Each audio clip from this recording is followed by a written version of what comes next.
if I don't feel like it? Well, stop anyway. Sometimes you Stop it. Feel like rambling have to do the words. Don't think so. So we are in Nehemiah. There was in the book. There was no prayers in chapters 2 or 3. Apparently, it's kind of sad. We're up to chapter 4. Yeah. So we had that one in chapter 1, and now we're up to chapter 4. Chapters 2 and 3 is a lot of him like traveling, scouting out the lay of the land in Jerusalem. I don't have to look at that though, because kind of dealing with some basic relationships. There is a reference in chapter 2 when he's in front of the king. So there's that one, and then he's getting there. I was thinking I'm gonna look through that section a little closer. I was thinking like when he goes and surveys the walls and stuff like that. I was thinking that he had a prayer in there somewhere. Maybe. I don't know. I'm gonna dig back through that section. I don't remember that one either. I don't know. Anyway, this is in Nehemiah chapter 4. It is verses 1 through 6.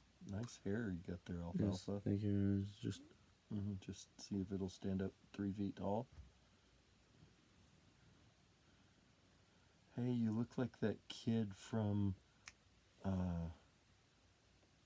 The Incredibles. You mean the bad guy? Yeah, the bad guy from The Incredibles. His hair like stuck up like that. Syndrome. Yeah, but except you almost caught me monologuing. That's who he looks like right there. All right, fix it back so you look like Matt Smith again. Come on. All right. Okay. All right. So anyway, Nehemiah chapter 4 verses 1 through 6.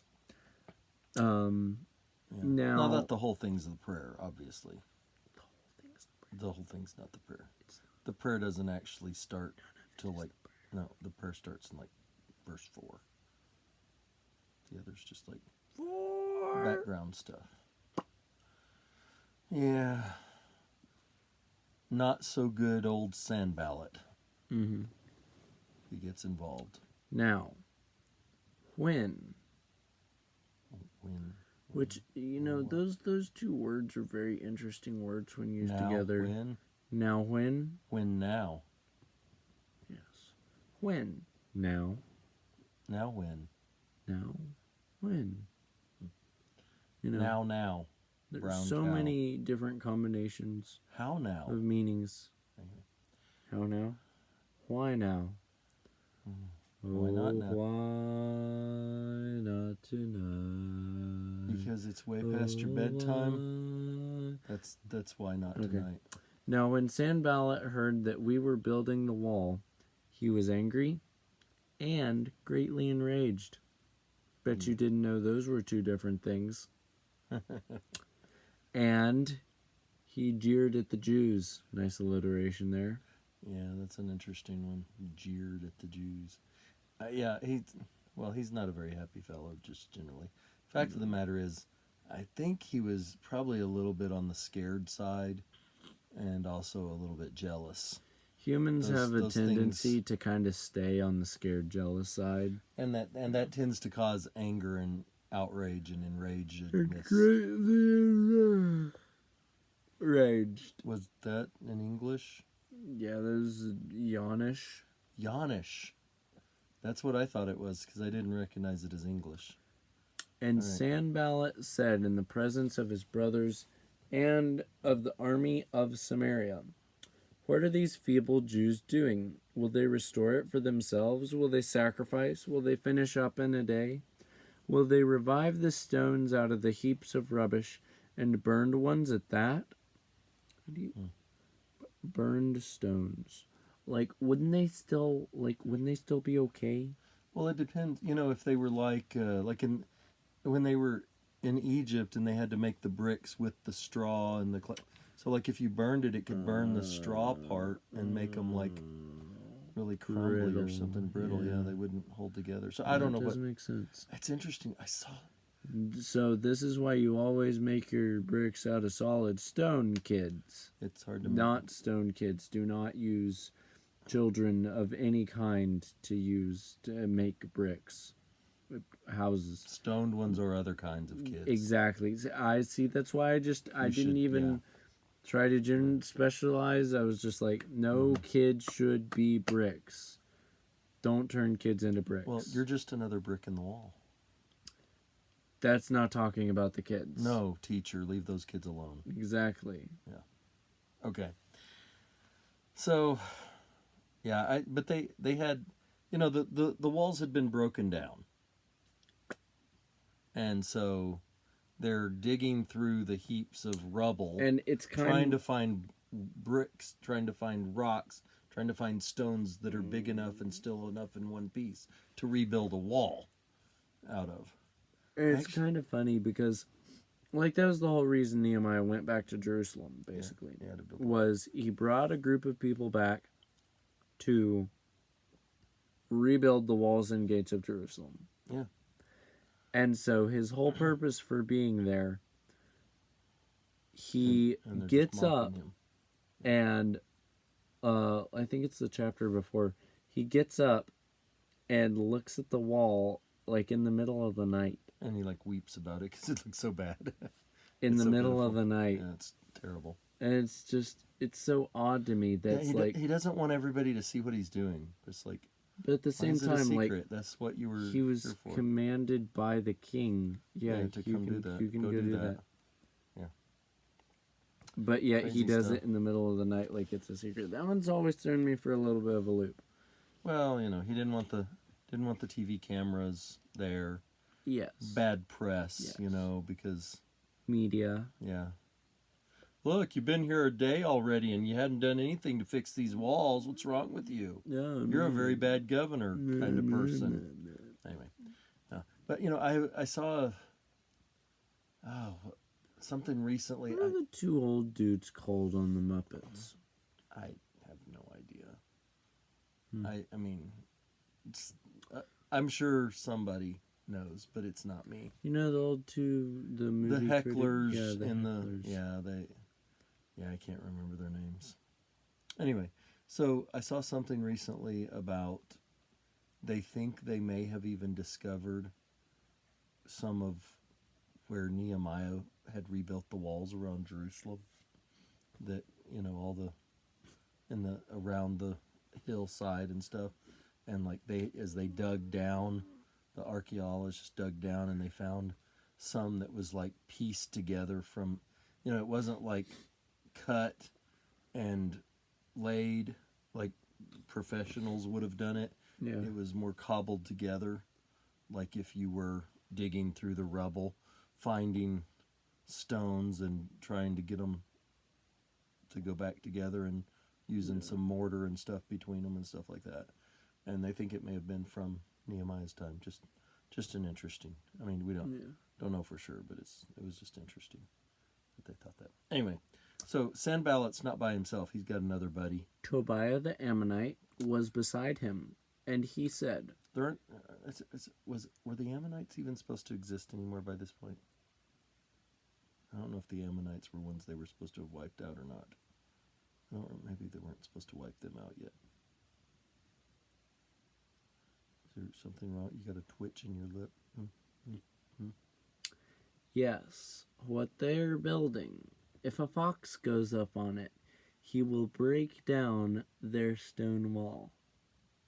That's not a very good wall. No. I mean, foxes don't generally knock down walls. They're not like elephants or rhinoceroses. Do elephants generally knock down walls? Well, I mean, like if an elephant climbed on the wall, it might break it down. I mean, But if a fox breaks your wall, it's really not a very good wall. Yeah, or it's a very, very oddly sized fox. Yeah. You've either got something wrong with the fox or something wrong with the wall. Yeah, well. Anyway. So, here's where the prayer actually starts. And this is, of course, by Nehemiah to God.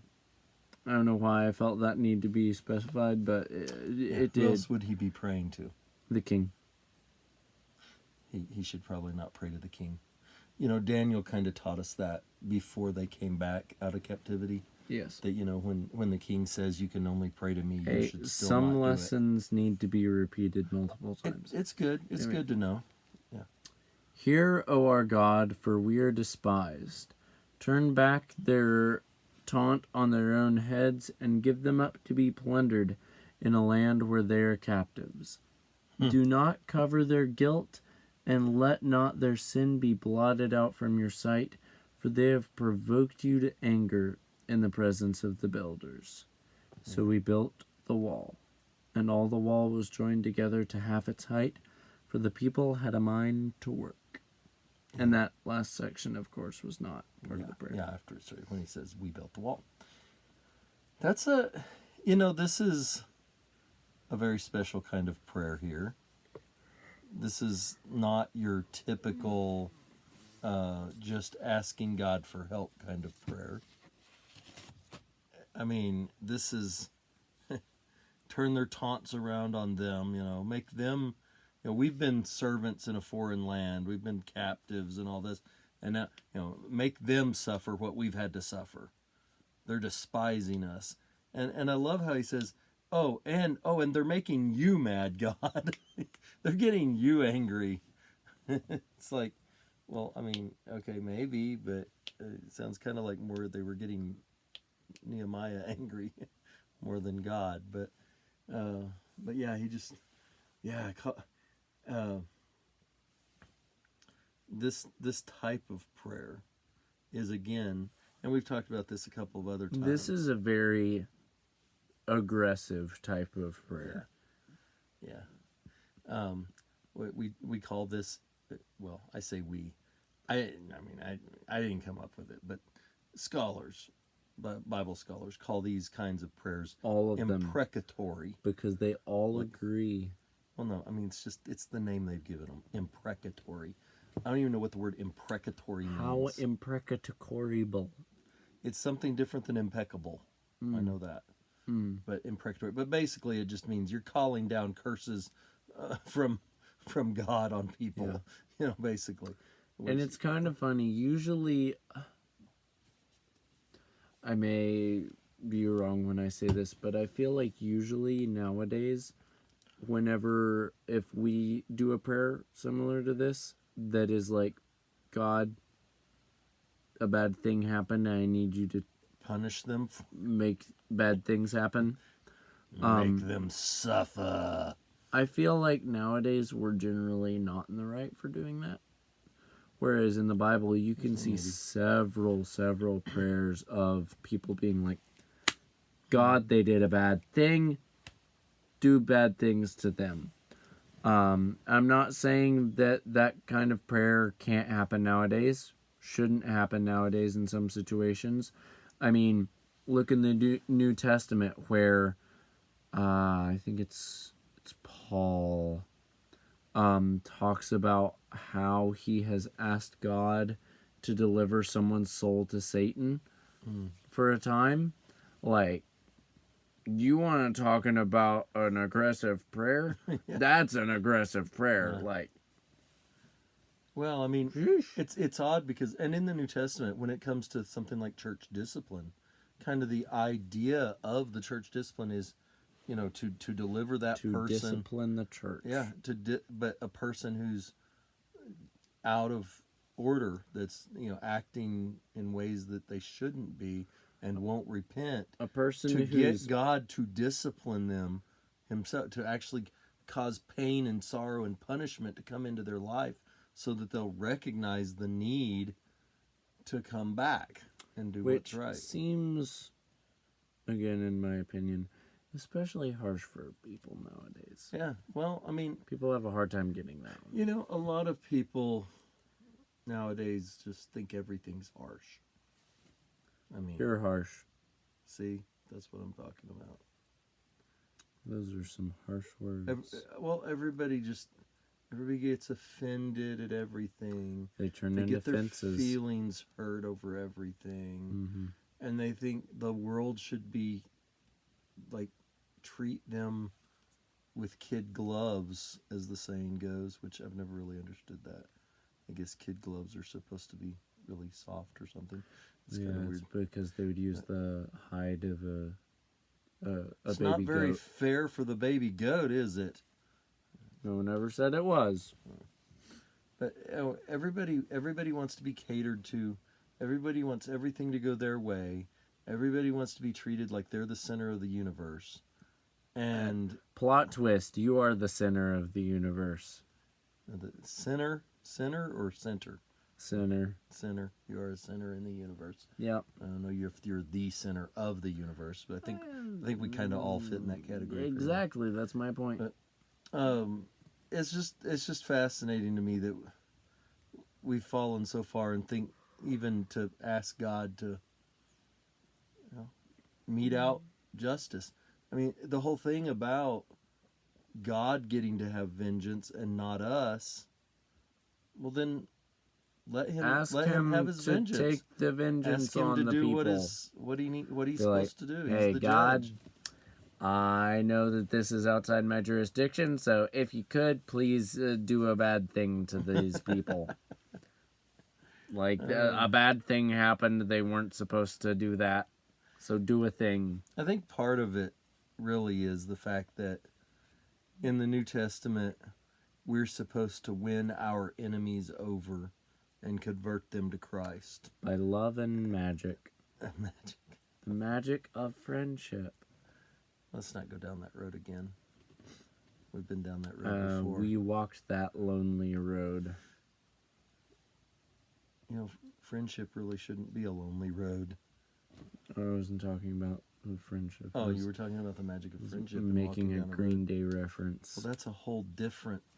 Anyway, I thought we were talking about the magic of friendship. Maybe That Green Day is. Maybe that should not Green be Day lonely. was the magic of friendship all along. Maybe they weren't, because if they had been the magic of friendship, they wouldn't have been going down a lonely road. They would have been with their friends. Anyway. Not necessarily. Part of friendship is not being around your friends all the time. Wreck-It Ralph 2. Okay, I don't think I ever saw that one. It was good. There are a not lot of people I know that need to take the message of that movie to heart. I don't know. I didn't see it, so I don't know.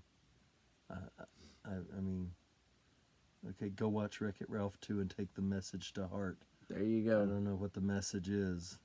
Maybe it's pray for your enemies to get destroyed or become captives in a foreign land. No, is that it? No. What was this? Why are we talking about Wreck-It Ralph anyway? The message is sometimes in life when your friends have problems, you're the problem.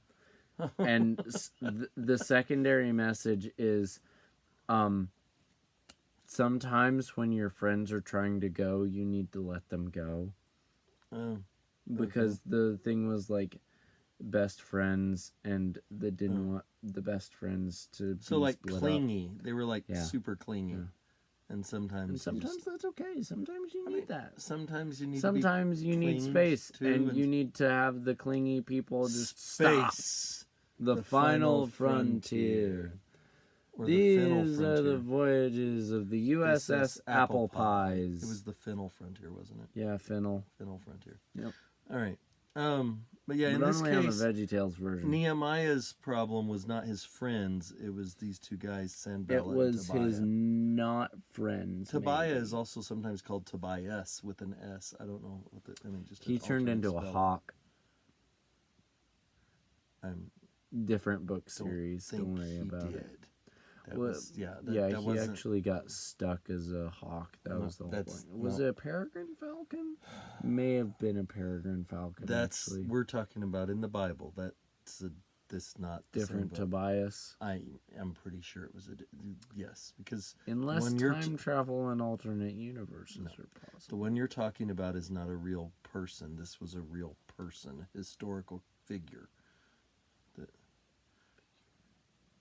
Okay. How'd you figure? A historical person, okay? And he was a son, per the fact that he's called a he.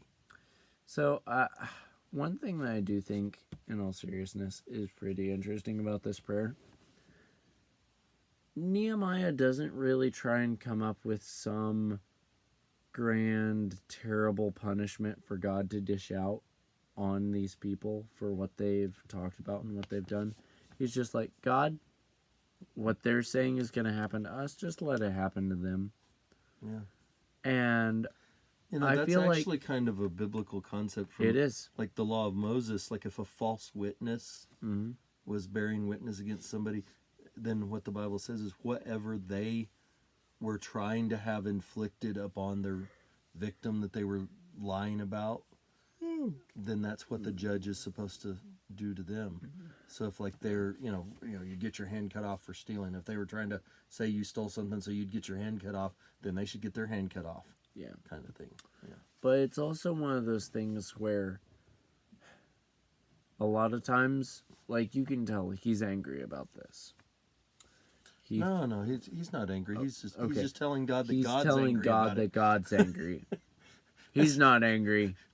Telling God how he feels about things. That's not. That's an interesting one.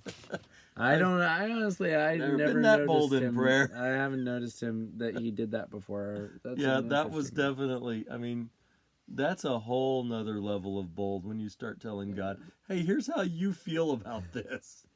Well, I mean, in all fairness, there are things in the Bible where you can look at and be like, okay, God was mad about that. somebody did this in present day. God doesn't like that in the past, so He wouldn't. God, he would be angry I about know it. you're mad about that. Yeah. You know. Yeah. I mean, Ezra knew that God was mad about the people having all the foreign wives. He knew that. So yeah. But Anyway. the point that I was making is that nowadays when we are praying because we're angry about something, I feel like a lot of times we tend to really get carried away. Oh yeah. And that's something we need to be careful with God. Yeah. Because Yeah. I mean, you're talking to God. And yes, You're not going to hurt his feelings. You're not going to hurt his feelings, and he is going to understand and listen to you. But at the same time, you do need to be careful how you approach him and what you say to him in a lot of ways. Well, be careful about your anger toward the situation or the other person involved or whatever. Doesn't spill over to anger toward God and accusations toward him in some way that could get you into trouble. And even and on the other side of that, for those of you that are just scared to talk to God about anything, read Job. Read Job. I was about to say that. It's just like read that guy. That one guy that I can't remember his name. Read through Job. 4 in the morning. Look at what Job does, what he says, the accusations that he has to deal with, just everything that goes on from Job's side of things. And Job's pretty forceful toward the end. talking toward God. Oh, he is. Until God shows up. Yeah. So, Job is very accusatory towards God in a lot of ways. And then look at the end where despite everything that Job says, everything they talk about, throughout all of that, he didn't sin. Yeah. Some people argue about that. But I think it's clear enough. Yeah. I mean, that's what he said. People argue about everything. Yeah. What is it Paul said about that? I don't know. Something about long, pointless discussions and stay out of them. And endless genealogies and old wives' tales and all that stuff. Pointless blathering. All right, so let's not blather pointlessly. All right, show's over. Bye. Yeah. So hopefully, it's a different kind of a prayer. Yeah. Very but honestly, it is just kind of 2 verses, so yeah, wasn't a whole lot to say on it. Didn't keep you from talking for 20 minutes. Hey, I had important things to talk about, okay? Star Trek. Wait, did we William Shatner went to space, and it was sad. Because he came back down and he wanted to talk about it. Nobody was listening to him. Like a Star Trek captain for years. And he finally gets to go to space for real. And then he comes back down and the man's in tears wanting to talk to people about because it was such an overwhelming experience. And they're all just like, we have champagne and we're having a party. I'm like, I want to hear William Shatner. You may be the first person in the history of the world to say that you want to hear William Shatner. No, but he did. He said like everybody should go do that. So like it'd be awesome, and it would. I've heard, from they talk about other astronauts that have gone up there. Have said, it's just it changes the way you look at the entire human race and the planet that we live on. I've been in virtual reality before. That's not the same thing. I saw Italy. It was cool, actually. Okay. I know it doesn't compare to actual space, but it was cool. You can see Italy in an airplane. You can see Italy in Italy. What's your point? See Italy on TV. Yeah. Anyway, but yeah, Nehemiah, he was not intimidated by these guys either. He's like, they are despising us and they're taunting us, but I know God's on my side. So God, go get them. And we're not going to back down. We're not going to stop. And then what did they do? After they were getting teased and mocked and everything, They went back to work. They went back to work. They got to work. They got the wall half built. Got it half built already. We're only in chapter 4, and they got the wall half built. Yep. Because the people wanted to do the job. And I will say, the rest of that section of the story is very interesting, but we don't have prayers in it, so we won't really be going through it. Basically, at some point in there, Tobiah and Sanballat. I think there's some things that happen later on, too. Because see, here they are mentioned again in chapter 6. Well, yeah, they're mentioned again. So, but I looked through there, and it doesn't really deal with it. Because I think it's, that's really long. Early on in chapter 6. Okay. You may be right. It may be. We could do it as the background for those, though, because they're very short, too. Yeah. So that will be in probably the next one. Yeah, we'll do a little bit of background with those next ones. But yeah, it is an interesting section because we'll talk about that next time. Because those are like 7 words and 31 words. We may lump those together. Yeah. Because then the next one's like the longest prayer in the Bible. It's like 176 verses long or something. You love Nehemiah. Nehemiah, long-winded prayer. He knew what he was up to. He was all about doing the job that God wanted him to do. So, all right. Well, we'll let you go so you can do other things. And thanks for listening. And we hope that you will learn that you can pray to God about just about anything. Even with this one, things that sometimes we might be too shy or too afraid of. Don't be afraid of it. God is more powerful. He's got thick skin and a soft heart, too. Yeah. All right. Well, I hope this has been beneficial to you and hope you enjoy the rest of these as well and keep coming back for the rest of Nehemiah's prayers. And we will see you all again Wednesday. Bye.